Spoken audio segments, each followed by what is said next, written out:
paaminin ang babae kung gusto o in love siya sa'yo. For today's vlog, yan po yung ating pag-uusapan. Pero bago yan, mag-subscribe ka na po muna. Maraming salamat. God bless po.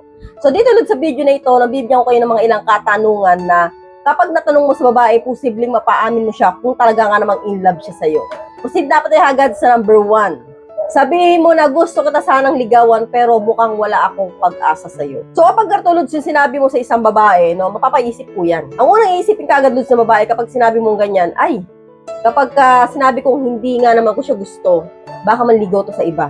So ang gagawin po niyan, posibleng sasabihin niya sa'yo, edi sige, ligawan mo ko. So doon pa lang, Lods, alam mo na kagad na talaga nga namang gusto ka ng babae.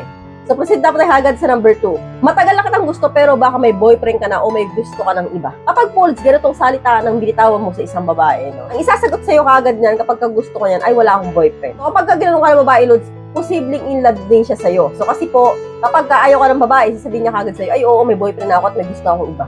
So kapag sinabi sa'yo ng babae na wala akong boyfriend, so yan po ay clear signs na gusto ka rin ng isang babae. So proceed na tayo hagad sa number 3. Bakit kaya hindi kumpleto ang araw ko kapag hindi kita nakikita at nakakausap? So ito, Lods, no, alam niyo po, Lods, ito po yung mga simpleng salita na talaga nga naman nakakapagpaklig sa mga babae, no? Kapag sinabi mo ito, Lods, na kunwari ako, no, sinabi mo na, bakit kaya hindi kumpleto yung araw ko kapag hindi kita nakakausap at nakikita? So ang babae, kilig to the bones yan, no? Deep inside talaga nga naman kilig na kilig ang mga babae. So sa ganun paraan po, Lods, no, pwede ka reply ng babae na bakit naman? At pwede rin na ako nga rin kapag hindi kita nakikita ay malungkot ako.